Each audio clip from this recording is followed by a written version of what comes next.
2019 was a surprisingly good year for movies. There were quite a few misfires. Seriously, there were a lot of misfires. But the oversubstantial amount of movies that worked more than made up for these joy suckers. Which is why, despite the fact that I've already made best and worst of the year videos, we're going to do them again. Except this time it's only going to be one video and only 5 movies for each, since it took me like 20 minutes just to go through my top 10 last year. The main reason I'm doing this video is because my lists have changed quite a bit since December, and rather than just forcing you over to my letterbox, which you should totally check out, it's at certain vids, letting that video remain obsolete, I felt it would be easier just to update both. And if you do end up disagreeing with my list, well, sucks, because my opinion is the only correct one and yours is obviously wrong, and just kidding, go down in the comments, let me know how I'm stupid, that you hate me, yada yada yada, or you could respectfully disagree with me, and we could have a lively discussion in the comments, which is the method I would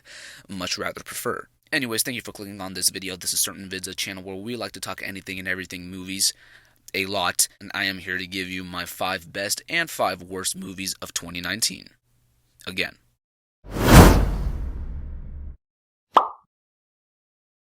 Alright, so 3 honorable mentions and then the 5, but let's start with the worst since I want to save the best for last. Honorable mention 1, Glass. Not a bad movie, just very uninteresting. I found myself dozing off quite a bit.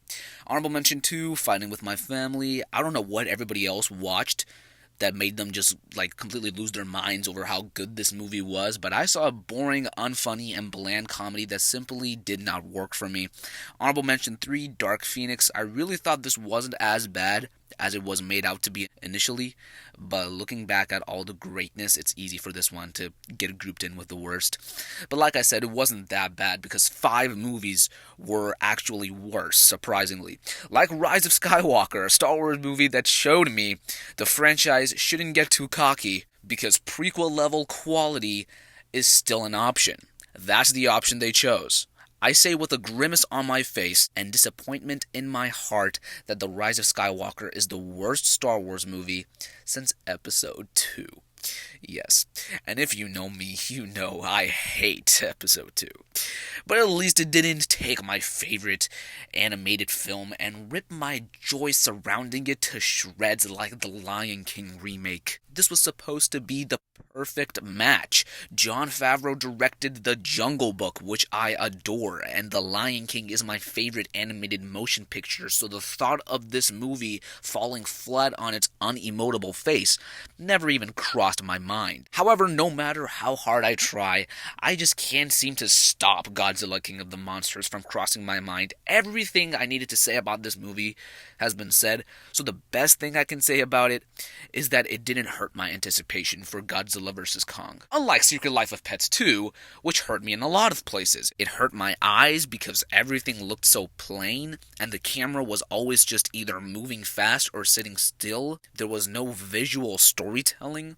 It hurt my ears because nothing about the dialogue captured my attention, and the jokes painfully did not land. But the worst part is that I actually really liked the first one, and after this, I couldn't care less about A Secret Life 3. But, ladies and gentlemen, no matter how much negativity we have discussed so far, no matter how many dreadful films we have spoken of, there is only one truly atrocious film that reigns supreme. That, my friends, is the Academy Award-winning Cats.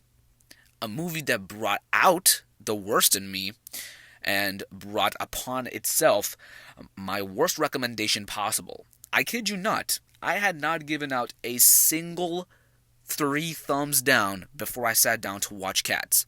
Twice. I walked out 20 minutes in the first time. Now that we've gotten the rubbish out of the way, let's talk about some movies that didn't kill my enjoyment of cinema, films that didn't make me want to curl up in a ball and stay home for a month, but instead go to the theater more often. Once again, starting with honorable mentions, A Beautiful Day in the Neighborhood, just the type of movie we as people needed right now. I think it was quite overlooked and definitely deserved more love.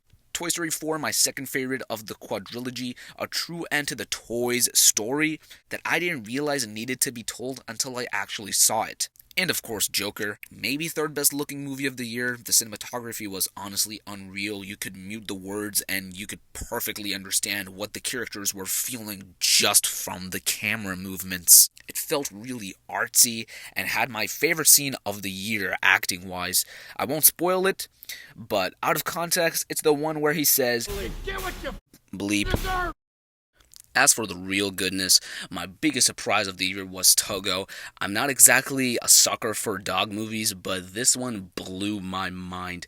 I think part of the reason I didn't like Timmy Failure, at all, was because the bar had been set ridiculously high by Togo. A movie that did succeed expectations was Avengers Endgame. I find it a bit overrated at this point, and anyone still going gaga over it, I feel, is slightly excessive. But hey, who am I to tell someone how to feel? Truth is, I'd be lying if I said I didn't have one of the greatest theater experiences of my life watching this. It ended everything perfectly, set up everything perfectly, and really was as close to perfect as any comic book movie can get. Speaking of perfect, Ford v Ferrari came out and, just like the others I've mentioned, captured my attention right away. The racing sequences were breathtaking. Christian Bale gave such a wonderful performance, and the ending hit me so hard I was in utter shock for a good 10 minutes. Yet no matter how much I love the thrills of a good racing movie, you guys know, nothing captivates me like the good old murder mystery, which is where Knives Out comes in.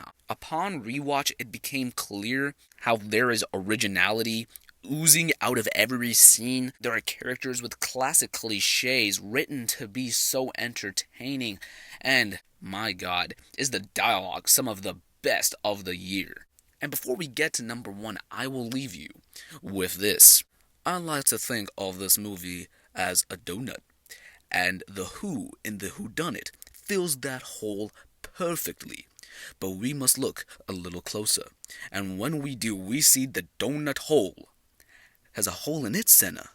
It is not a donut hole, but a smaller donut with its own hole. And our donut is not a hole at all. Yeah, just might be my favorite scene of the year.